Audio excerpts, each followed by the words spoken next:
Ladies and gentlemen, Domnilor Shidomnilor, this is the Rocky Mountain Raging Bull, and you have found and reached my YouTube channel. That being said, I'm going to try and get through a lot of stuff really fast, because we all know that unless you have paid for your subscription to YouTube, your video time is limited. So, let's get right into it. Tonight is going to be a video about my Vapor's toolbox. As you can see, I've got some things in there. It's mostly components for the dress uniform from my Army days. That being said, that box was for a hookah I had when I would smoke the different flavored tobaccos, back when I smoked cigarettes, cigars, and what have you. The first thing I'm going to show you that every vapor needs to keep in their toolkit: organic cotton for their wicks. It's just a couple of simple organic cotton balls. You're going to keep those around so that you're able to change out your wicks when you need to. Whether they got too gunky, you're getting Vapor's tongue because most of the juice flavor is staying in the wicks, or what have you, different things like that. Next piece of equipment we're moving on to is just a simple finishing tack. What I use that finishing tack for is after I've gotten my new coils built and I've got that wick in there, after I've gone and done my dry fire and tightened the coils up, once you put that wick on, you use that finishing tack and you use it to push the wick down in to your RDA, down into the cup, whether it be a cup or it has a large juice well like the Magma RDA.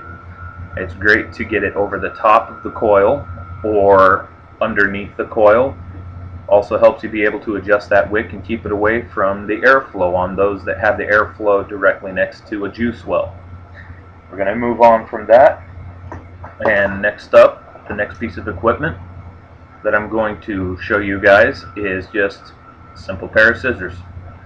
Fabric scissors tend to work the best. They're sharper, they'll cut through that cotton just like that. Now these particular pair of scissors are a little old, so they do give me some trouble sometimes, but they work great. You can trim your wicks up, you can cut specific lengths, or if you're into using weird shapes for your wicks, which I don't know why you'd want to do that, but whatever floats your boat. Good pair of scissors to keep around and keep in your Vapor's toolbox. If you don't want to go with a full-size pair of scissors, use an extra sharp pair of fabric scissors, or traveling fabric scissors, I guess I should say. The ones that are about that big that you get in the travel sewing kits that you can get at Walmart, gas stations, different places like that. Or if you're on a military base, at Clothing and Sales, if Clothing and Sales still carries them. Next pieces of equipment that I'm going to show you, I apologize guys, I'm fumbling around here because I have everything sitting outside of my toolbox so that I can put it back in as I talk to you. But what we've got next, just 2 pairs of needle nose pliers. The first pair, old, stained, used them on a car before, so I don't use them that much. I use them if I'm desperate or I can't find my other pair. The wire cutting blades on this pair, I don't use them. They're too damn dull. I don't even worry about that. I'd rather use a knife blade at that point. But they do work great if you're wanting to grip onto your wire, or you want to use them to pop your RDA loose from your mod if you get it screwed in too tight, which always be careful about screwing your RDA, RTA, RBA on too tight.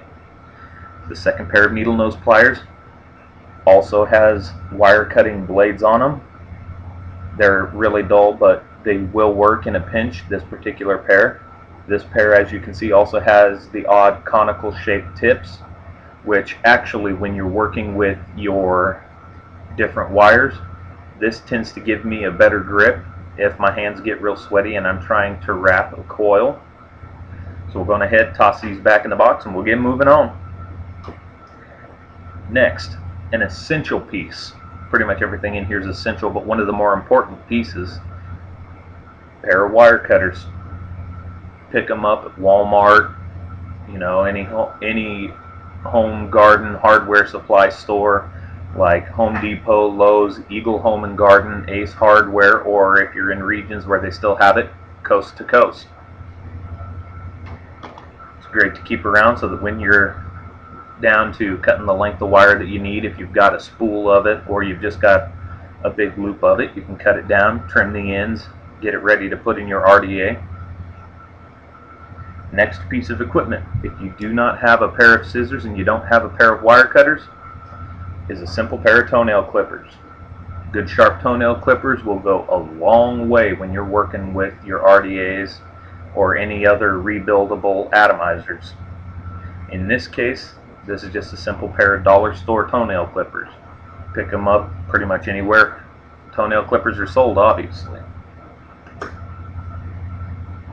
That being said, if you don't have scissors, you don't have wire cutters, you don't have a pair of toenail clippers, you can go with this next piece of equipment, which in this case is a 3 to 3.5 inch partially serrated blade Bear Grylls folding survival knife.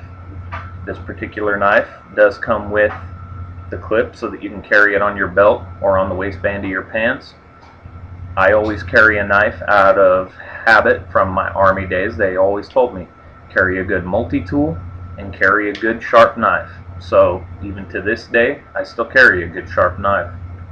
I do have a multi-tool that I need to put in my Vapor's toolbox. I just can't remember where I put it. As I've stated before, or at least if I remember right, I've stated before, I'm in the middle of moving right now, so things are a little bit hectic and I keep forgetting where I put things. Next up on the equipment list, something that I believe everybody should have in their Vapor's toolbox: a precision flathead screwdriver and a precision Phillips head screwdriver. Now I know a lot of the stainless steel screwdrivers do have the modified tops that when you hold on to them, you can hold on to the top, give some pressure to your RDA, and spin this piece right here. Some of them do, some of them don't. It depends on the age of your precision screwdrivers. They're also absolutely amazing for wrapping your coils due to the little lip right here. So when you're wrapping your micro coils, your nano coils, your macro coils, depending on the diameter of the shaft on the screwdrivers you're using. Absolutely great piece of equipment to have, great to use. I suggest everybody get one. Now, one thing that I will tell you, especially if you're sub-ohming, that is a must-have, especially when it comes to battery safety and things like that, so you know which batteries you want to use, is an ohm meter. In this case, this is the Haka Tester Oakley. Just a simple little ohm meter. This one works best with your mechanical mods. You screw the bottom end, or sorry, that's the top end. You screw the bottom end into your 510 connector on your mod, and you screw your RDA into the top end. You hit the fire button and hold it down on your RDA, and your mod will not fire. And you'll get a readout of wattage, voltage, ohms, and you'll be able to tell where you're sitting at. Some of the more advanced ohm meters like this will also give you drop off. And of course, one of the most important supplies that you can have in your Vapor's toolbox is your wire. Whether you're using G-Plat, Canthal, you know, and that whole argument there that we'll get into at a later date, but no matter what you use, your wire is always important for your coils. Now in this case, this is all the wire that I have left. I had a 30-foot spool that I bought, close to a year, 2 years ago now, but I have just started to run out, so that's all I've got left. I have used 22 and 24 gauge Canthal in the past and had amazing results. And down to our last little bits here, we've got 2 extra drip tips. that work for your RDAs, like your Magmas, your TOBH Addies, and different mods different RDAs like that. This one has a wider mouth piece, or a wider mouth, so that you can get a little bit more vape to it.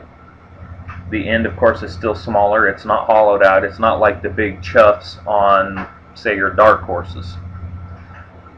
This particular one looks like a piece of ammunition, something you fire out of a handgun maybe. Great little drip tip. I keep the stainless steel because the plastic and the glass ones break too much. And last but not least, the box to my Dark Horse RDA. I keep that in there because I like to keep my Magma RDA in there when I'm not using it. And of course you can see all of the rings in there for airflow control for the Dark Horse RDA.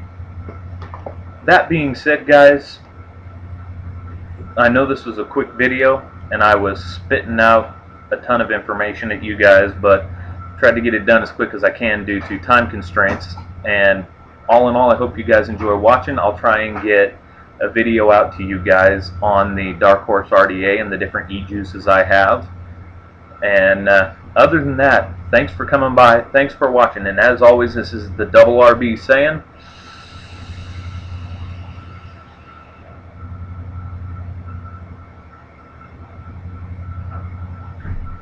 vape on.